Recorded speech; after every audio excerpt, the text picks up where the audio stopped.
Hey, episode 2.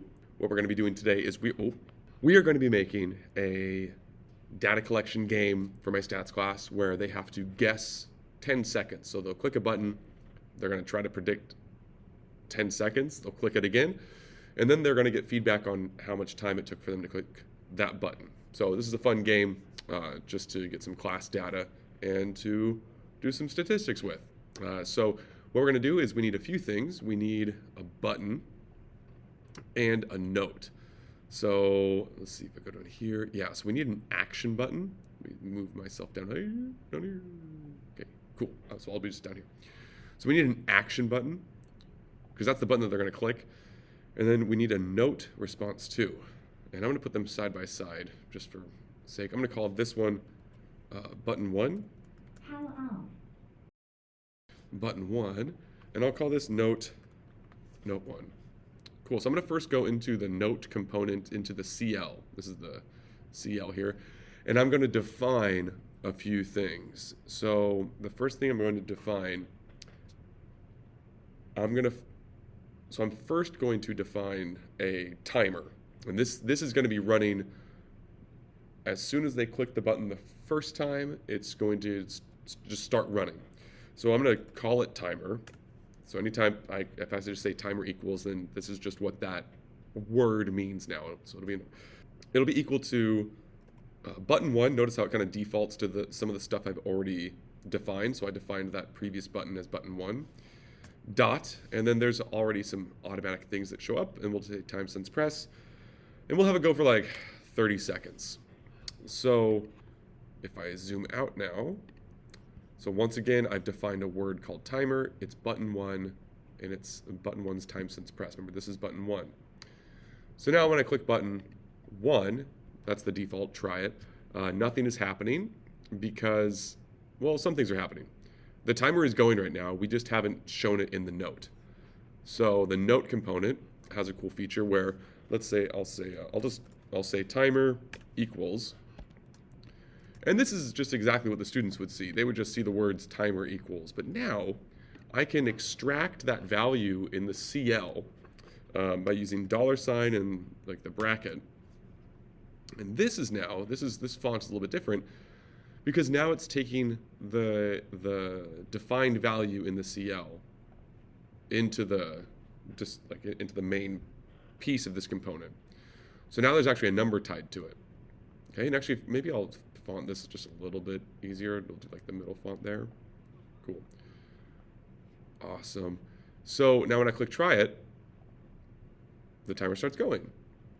So the goal here is that I want to have them predict 10 seconds. So hopefully they'd click right around now. And I don't know if you noticed this. So obviously the 10-second time didn't show up. And watch this really quick. When I click the timer to 10, every time I click it, it resets back to 0. Click, click, click. This resets back to 0 every time I click it because timer is defined as time since press. And it's always like the time since you've pressed it. So it always goes back to 0. So I don't want that. Because what I want is I want to take the last value that timer was. So when I click it, it's going to go. When I click it again, I want to extract the last value that the timer was. So I'm going to make a few things. Now this honestly, it took me a while to comprehend, but I feel like I'm getting a better idea of it now. And this whole channel is just me farting around in Desmos, and if it helps you, great. But I feel like I learned so much more if I pretend I'm explaining it to somebody else that is willing to listen.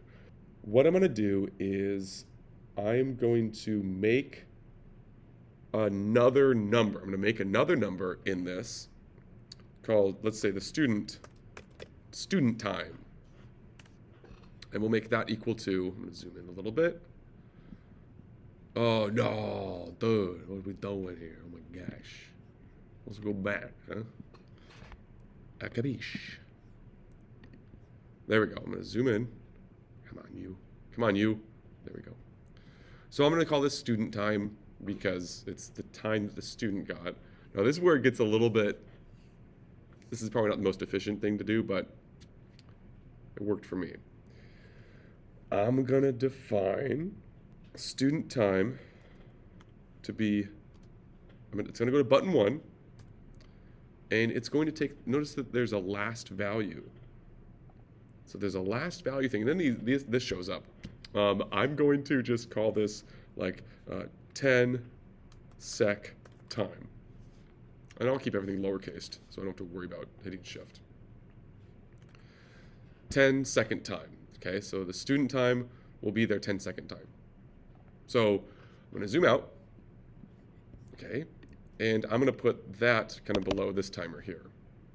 So this timer, let's say your time, okay, will equal, and then I'm going to pull that student time again from the CL of this component, and so now we'll see this.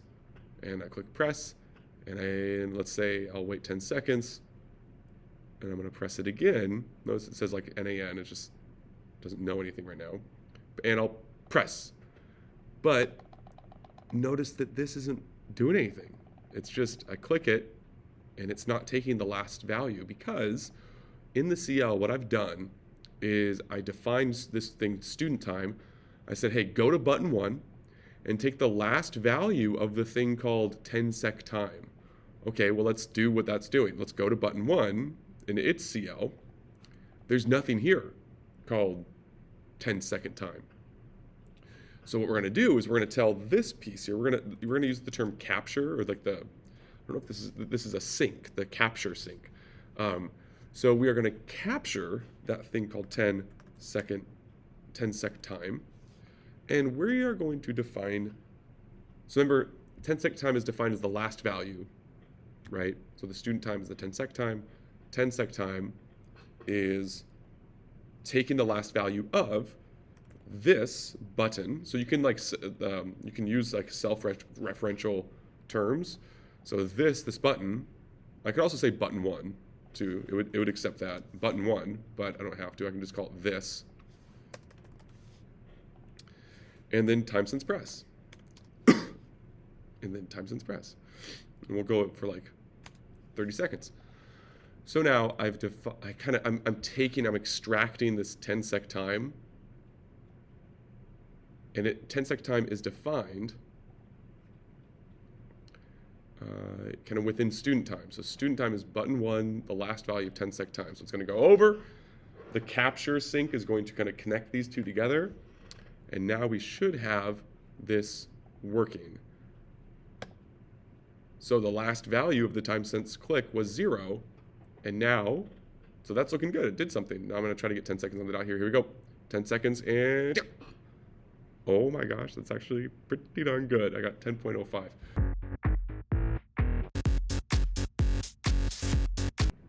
One thing is that I don't want students to see this, right? Because I want them to see like how well can they predict 10 seconds. So I don't want that. That should be gone, okay? So another thing is, so now it looks like this, but I also don't want them to see that yet either. So I want this component, note 1, I want it hidden. I want it hidden when button 1, its press count equals, when do I want it hidden?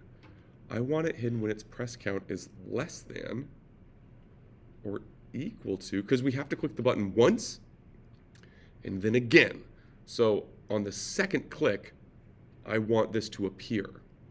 So I could say this should be hidden anytime the press count is less than 2, right? Because it'll click once, and then when you hit twice, it'll show up. So hidden, and the default is true for this button, so we don't have to say true. So this is going to hide. This note will be hidden when button 1's press count is less than 2. So let's try that. We'll preview it. It's gone because my press count is 0. I'm going to press 3, 2, 1. It's gone. It's not there because now my press count is 1. And when I click it again, its press count will be 2. And so it should be hidden for anything less than 2. When it is 2, it should show up. There it is. Fantastic. And now it kind of like resets and all that stuff. So I actually want this button to go away because I don't want them to like keep guessing and keep trying for this like activity. So I'm gonna hide this. This should be hidden when this dot press count, let's say equals 2. So when it equals 2, this button's gonna go away. So I'm gonna click it once, nothing is there. Try to get 10 seconds.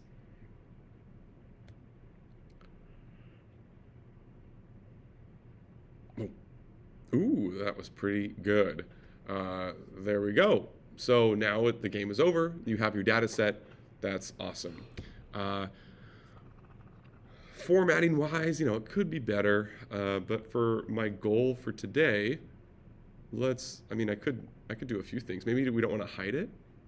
Maybe I want the button to stick around, but like the message on the button changes.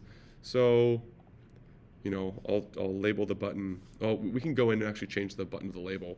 So button label, or I guess maybe it's label. The button. We'll say when this press count, remember we're in the button CL, when the press count equals 0, I'm going to zoom in just a hair. When the press count of this button equals 0, remember we're in the button there, then I want the message to say begin guess 10 seconds. Guess 10 seconds, maybe. Okay, do a little formatting. So when this press count is 0, the button will say guess 10 seconds. When this press count equals 1. What I want? Okay, so it says guess 10. Maybe I'll call it begin. Begin. I don't know. I'll just call it begin. So when the press count is, I don't like the word begin for some reason. I don't know why.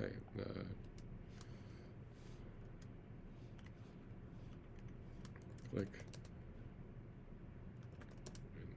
10 seconds.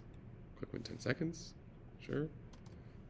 Otherwise, so I'll say when you don't press it, it says begin. Once you click it, the button will then say click again when 10 seconds. This is going to be messy, but you can change the labels, which is kind of cool. And maybe this is needed, maybe it's not. We could just do it if the button just went away. That's fine too.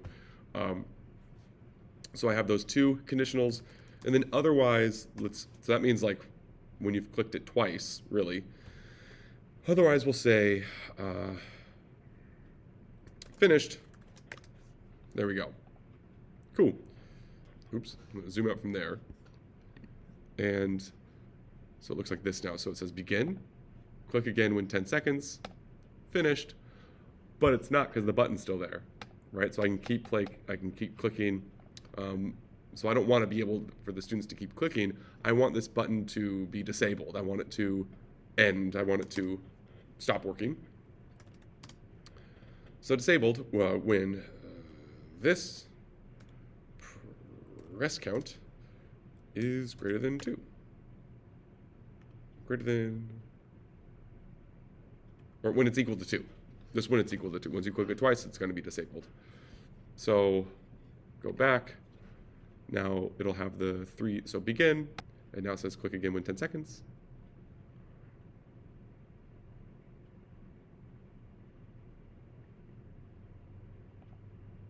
There we go. And then we get our time, and it says finished. So that's your episode 2. We'll call this title, Can You Guess 10 Seconds? I'm thinking another video could be how to aggregate all of the class data into a dot plot to kind of show where the students lie. But other than that, this is a pretty quick video. Hope you enjoy yourself. Subscribe. This is fun. And yeah, thanks for learning some Desmos with me. Mr. French just did some Desmos. Peace out.